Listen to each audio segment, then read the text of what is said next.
Noticed it at the exact moment I almost didn't. My son had just passed the breadbasket across the table, and his girlfriend, the one he'd been seeing for 7 months, the one who laughed at everything he said and touched his arm every few minutes, she was mid-sentence about something, a charity auction she'd apparently helped organize, and my son reached over and knocked twice on the wooden table. Once. Twice. Not a nervous habit. Not fidgeting. Our signal. I set my glass down slowly. I didn't look at him. I looked at her. His name is Tobias. He goes by Toby, and since he was 4 years old and decided Tobias was too much work for a kid who wanted to run everywhere. He's 31 now. Still runs everywhere. Still hates standing still for pictures. Still knocks twice on any wooden surface when something feels wrong. We made that up when he was 9. His mother had just been diagnosed with early-stage MS that year, and we were navigating a lot of things we didn't know how to name out loud. Toby was old enough to feel the tension in rooms, but too young to understand what caused it. He started asking me, quietly, in the car or at the kitchen table, "Is everything okay, Dad?" And I kept saying yes, even when it wasn't, because I didn't want him to carry what I was carrying. One night I told him the truth. I said sometimes things aren't completely okay, but I'm working on them, and when they're not okay in a way that he needs to know about, I'll tell him. And if he ever felt that way, felt like something was wrong that he couldn't say out loud, he should knock twice. On a table, on the car door, anywhere. Twice. And I'd know. He used it 3 times in his whole childhood. Once when a kid at school had been threatening him, and he didn't want to say it in front of his mother because she was having a rough week. Once when he thought I was about to make a bad decision about a business partner. He was 16, he'd overheard something, and he was right. And once the night before his wedding rehearsal dinner, when he wanted to tell me he was scared, but didn't want anyone else in the room to see it on his face. That marriage ended 2 years later. Not dramatically. Just 2 people who'd wanted different things and had been too young to know that yet. He'd been alone for a while after. Then last spring, he brought Priscilla home. She was stunning in the way that makes you pay attention whether you want to or not. Tall, dark-haired, the kind of composed that reads as confidence until you're around it long enough, and you start to wonder if it's something else. She worked in wealth management. Private clients, she said. The kind of people who needed someone they could trust with the whole picture. She talked about her work a lot at that first dinner, not in a showing-off way, in a way that felt intentional, like she was establishing something. She asked thoughtful questions. She remembered everything I said and referenced it later in the same conversation. I told my brother afterward that she was impressive. I meant it as a compliment. I still believe it was accurate. The thing about impressive people is that they know they're impressive, and some of them use it the way other people use tools. Tonight was Toby's birthday. 32, he'd asked for a small dinner, just family and a few close friends, at a restaurant he'd been wanting to try in the city. 9 people around a long rectangular table, good wine, the kind of night that's supposed to be easy. I was sitting 3 seats down from Priscilla. I could see her clearly. She had a way of steering conversations that I'd noticed before but hadn't fully named. She'd let something drift, then reach in with a question that redirected it exactly where she wanted. She'd done it 3 times before the entrees arrived. Once about Toby's new apartment, once about a trip his friends were planning, and once, very briefly, about my work. I'm a semi-retired civil litigation attorney. I had a firm for 22 years. I still consult. There's no reason for that to be particularly interesting to anyone at a birthday dinner, but she asked about it with the kind of focused attention you don't usually give to small talk. Where had I practiced? What kind of cases? Did I still have clients actively, or was it more advisory at this point? Toby answered some of it for me, the way kids do when they've heard their parents' stories enough times that they start filling in the gaps. He mentioned, casually, that I'd sold the firm but kept a few major accounts, that I had a settlement coming through next year on a case we'd worked for a long time. He didn't mean anything by it. He was proud. He was just talking about his dad at his birthday dinner. But I watched Priscilla's expression when he said it. Just for a second. A fraction of a moment where the social smile went still and something more alert moved underneath it. Then she laughed at something someone else said, and the moment passed. I picked up my wine glass, and Toby knocked twice on the table. I didn't react. I kept my eyes on the person across from me, nodded along to whatever they were saying, and took a slow sip. But my whole body had changed temperature, twice. He knew what it meant. He'd been sitting next to her for 7 months. He'd seen something I hadn't seen yet, or he'd seen enough of the same things I was seeing, that it had finally crossed a threshold. The rest of dinner, I watched differently.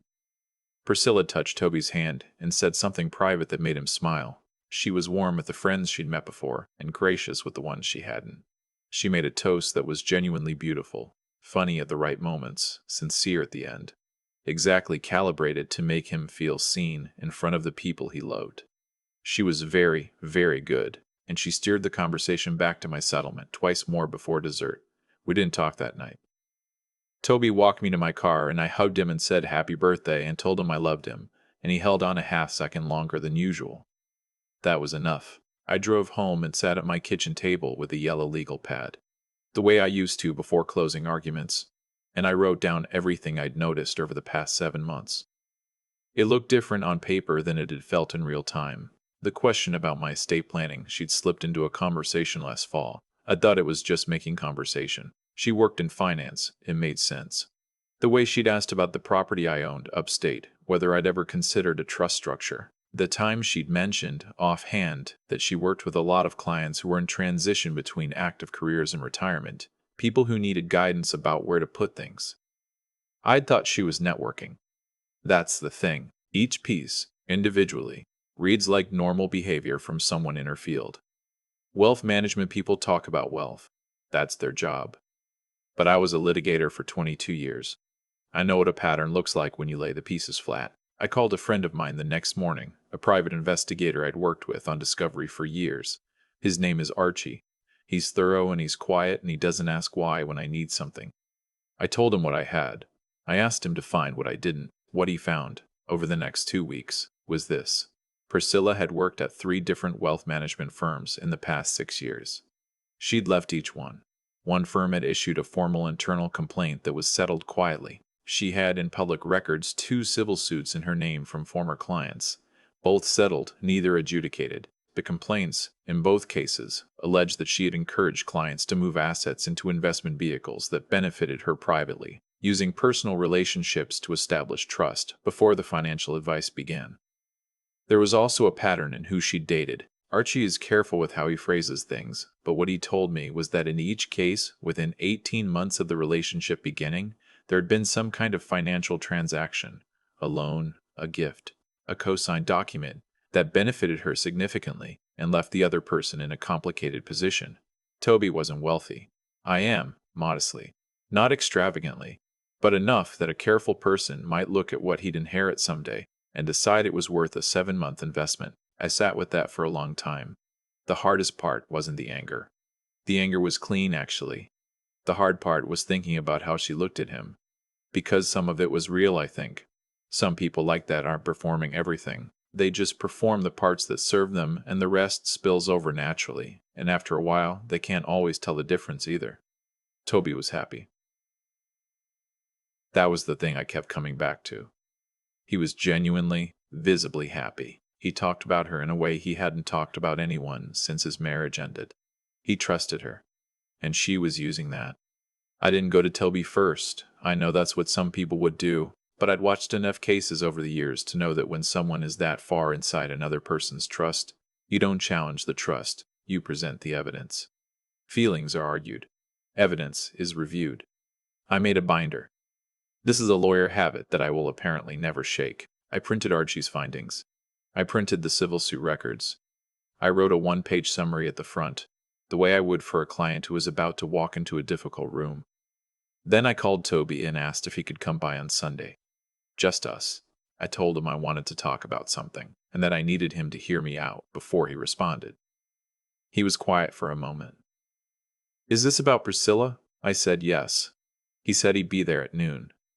He didn't say much while I walked him through it. He sat at my kitchen table, the same table where his homework had lived for 12 years, where we'd eaten 1,000 ordinary dinners, and he read what I'd printed, and he didn't interrupt.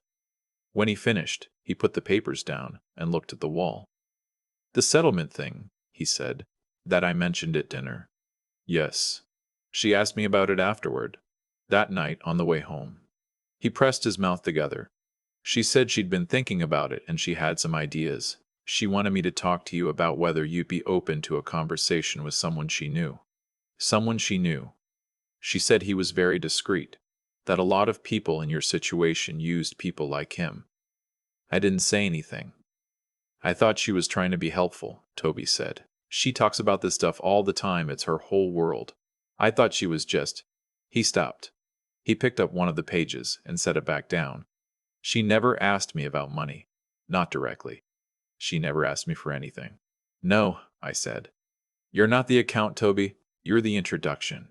He was quiet again for a long time. The signal, he said finally. You used it. I didn't know what else to do. I didn't have anything solid. I just kept watching her watch you, and it felt like something I recognized from somewhere and couldn't name. He exhaled slowly. I used it the second time. I was sure I was right. The second time. He looked at me. I used it the first time the week before. At brunch, you were in the bathroom when I did it, so you didn't see. I hadn't known that. I sat with it for a moment. He'd been trying to tell me for 2 weeks. I'll tell you what we did, because I think it matters. We didn't call her out publicly. We didn't send a message she could frame as harassment or spin into a narrative. Toby thought about it for 3 days. I gave him those 3 days because it was his relationship and his grief to process, not just my legal concern. And then he had a conversation with her, in person, at his apartment. He told her what he knew. He didn't show her the binder. He didn't threaten anything. He simply said that he'd been doing some thinking, and that some things didn't add up, and that he wasn't able to continue. She was good to the end. She didn't break character. She said she was hurt, that she didn't know where this was coming from, that she'd only ever wanted to help his family. She said it was unfair. She was composed in a way that would have been very convincing to someone who didn't have a binder of civil suit records sitting at home. Toby thanked her for the time they'd spent together. He asked her to leave. She left. That was 4 months ago. He came by last week, a Tuesday evening, no occasion. He brought takeout from a place we both like, and we ate at the kitchen table and watched something forgettable on television. And at some point, he knocked twice on the armrest of the couch. Just once. Out of habit, maybe, or something else. I looked over. I'm okay, he said. I just wanted to say it. I nodded. I turned back to the screen. I think about the signal sometimes. How it started as a way to let him know he didn't have to carry things alone, and then became a way for him to do the same for me, and how neither of us ever really talked about when that shift happened. It just did. That's how it works with people you've raised. The tools you build for them become tools they build back. He's doing well. He's been spending more time with friends he'd let drift a little. The way you do when a relationship takes over your attention. He's signed up for a half marathon he's been talking about for 3 years. He laughs easily again. I keep the binder in the file cabinet in my office. Not because I think I'll need it, just because I'm a lawyer and I don't throw things away. And because some part of me still believes in documentation. Evidence over argument. Facts laid flat where you can look at them and see what they actually are, not just what they felt like in the moment. Priscilla was skilled. She was probably the most skilled I've seen outside of a courtroom. But she made one mistake. She sat down to dinner with a man who had spent 2 decades learning to read people for a living, and she didn't know that the person sitting next to her already knew something she didn't. And that before the breadbasket had even made it around the table, he'd already asked for help. I've been a lawyer long enough to know that most damage doesn't arrive loudly. It doesn't announce itself. It comes in through a door you open willingly, wearing something that looked like kindness. Priscilla was skilled. I want to be honest about that, because I think there's something important in naming it clearly rather than making her into a cartoon villain after the fact. She wasn't sloppy. She wasn't obvious. She had built something careful and patient, and if Toby hadn't used the signal, if he hadn't trusted that I would see it and take it seriously, I'm not sure how far it would have gone. That's the part I think about most. Not the binder, not the civil suits, not Archie's report. The part I think about is a 31-year-old man sitting at his own birthday dinner, watching something that felt wrong and not being able to say it out loud, and reaching back 22 years to something his father built for him when he was 9 years old. We make choices about how we raise our kids, and we rarely see the returns clearly. Most of it disappears into the ordinary texture of a life. The drives to school, the dinners, the conversations that didn't feel like conversations at the time. You don't know which moments are the ones that hold. You just try to show up honestly and hope that something sticks. What stuck for Toby was this: that it was safe to say something was wrong, that he didn't have to be certain before he asked for help, that the signal wasn't for emergencies only, it was for anything that felt off in a way he couldn't yet name. That's the thing I'd want anyone to take from this.